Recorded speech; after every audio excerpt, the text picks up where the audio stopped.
আসসালামু আলাইকুম।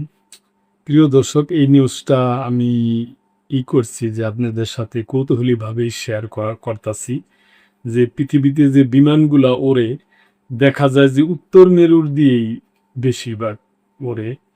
আপনার দক্ষিণ মেরু যে অ্যান্টার্কটিকার উপর দিয়া খুব কমই ওড়ে। ওড়ে বিমানগুলা খুব কম মানে চলাচল করে, বিরল দেখা যায়। বিমান কেন অ্যান্টার্কটিকার উপর দিয়ে ওড়ে না? বিশ্বের মানচিত্রের দিকে তাকালে দেখা যায় উত্তর গোলার্ধে দীর্ঘ পাল্লার ফ্লাইগুলো প্রায় উত্তর মেরু খুব কাছ দিয়ে যাতায়াত করে। উত্তর আমেরিকা থেকে এশিয়া বা ইউরোপে যাওয়ার সময় বিমানগুলো গ্রিনল্যান্ড বা উত্তর মহাসাগরের উপর দিয়ে উড়ে যায়। কিন্তু দক্ষিণ গোলার্ধের ক্ষেত্রে চিত্রটা সম্পূর্ণ ভিন্ন। দক্ষিণ মেরু বা অ্যান্টার্কটিকা মহাদেশের উপর দিয়ে বাণিজ্যিক যাত্রীবাহী বিমান চলাচলের দৃশ্য প্রায় বিরল বলেই চলে। ভৌগোলিক অবস্থান, বৈশ্বিক চাহিদা এবং নিরাপত্তার মতো গুরুত্বপূর্ণ বিষয়গুলো এই পার্থক্যের পিছনে মূল কারণ হিসেবে কাজ করে। বিমান চলাচলের ক্ষেত্রে সাধারণত মানচিত্রের সরল রেখা অনুসরণ করা হয় না, বরং গ্রেট সার্কেল রোড বেছে নেওয়া হয়। উত্তর গোলার্ধের প্রধান শহরগুলো এমনভাবে অবস্থিত যে নিউ ইয়র্ক থেকে হংকং কিংবা লন্ডন থেকে টোকিও যাওয়ার সবচেয়ে ছোট পথটি উত্তর মেরুর উপর দিয়ে যায়। এই মেরু অঞ্চল ব্যবহার করার ফলে এয়ারলাইন্সগুলো শত শত মাইল দূরত্ব কমে আসে। এতে যেমন জ্বালানি সাশ্রয় হয়, তেমনি যাত্রীদের ভ্রমণের সময়ও অনেকখানি কমে যায়।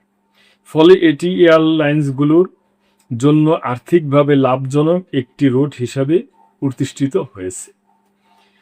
অন্যদিকে দক্ষিণ গোলার্ধের দিকে তাকালে দেখা যায় যে বড় শহরগুলোর অবস্থান উত্তর গোলার্ধের মতো ঘনবদ্ধ নয়।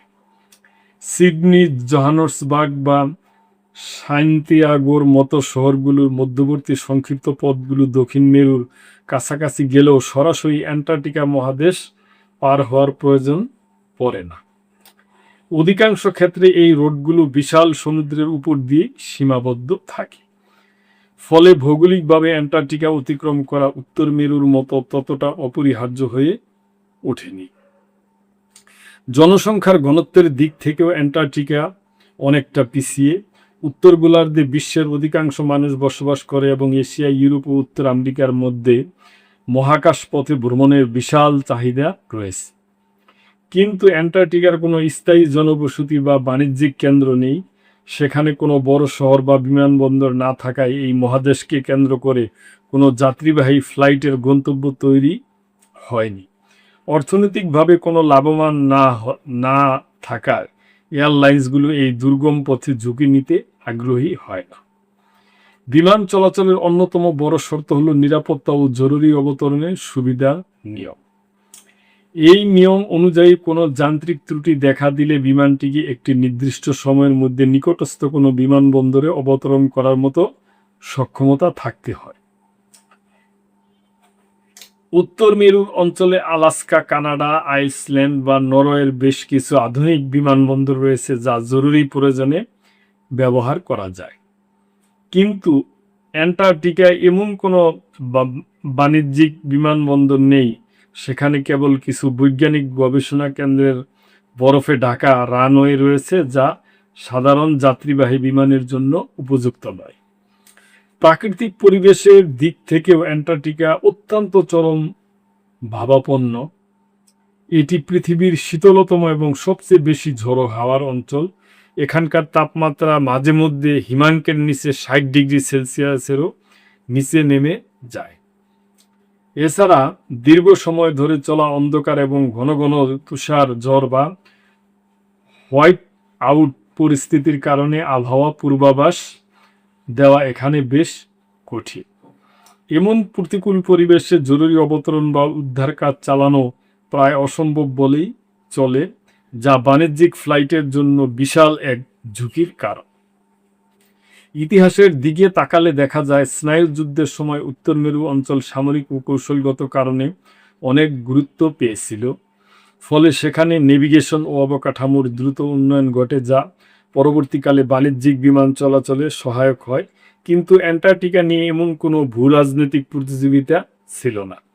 এছাড়া 1979 সালে এয়ার নিউজিল্যান্ডের একটি পর্যটন বিমান মাউন্ট ইরেবাসে বিধ্বস্ত হওয়ার মর্মান্তিক দুর্ঘটনাটি অ্যান্টার্কটিকা অঞ্চলে বিমান চালানোর ঝুঁকিগুলো বিশ্ববাসীর সামনে স্পষ্ট তুলে ধরছিল। বর্তমানে লাতাম বা কোয়ান্টাসের মতো কিছু এয়ারলাইন দক্ষিণ গোলার্ধের রুটে যাতায়াতের সময় অ্যান্টার্কটিকার উপকূলীয় অঞ্চলের কিছুটা কাছাকাছি দিয়ে উড়ে যায়, তবে তা মূলত অনুকূল বায়ু প্রবাহ এবং নির্দিষ্ট দূরত্বের সীমাবদ্ধতা মেনে করা হয়।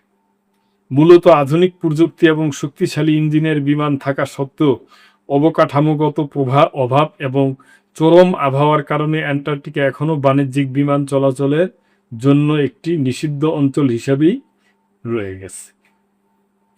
তো প্রিয় দর্শক, পুরাটা নিউজে আপনাদের সাথে শেয়ার করলাম। এই ধরনের নিউজ আমার কাছে ভালো লাগে আর কি, তথ্যমূলক, যে এতদিন এটা অবশ্য আমার এই কারণগুলো জানাও ছিল না, জানতে পারলাম। তো এই ব্যাপারে আপনাদের যদি কোনো মন্তব্য থাকে অবশ্যই করবেন, এবং লাইক, কমেন্ট, শেয়ার করে সাবস্ক্রাইব করে মেম্বারশিপ নিয়ে আমাদের পাশেই থাকবেন। আল্লাহ হাফেজ।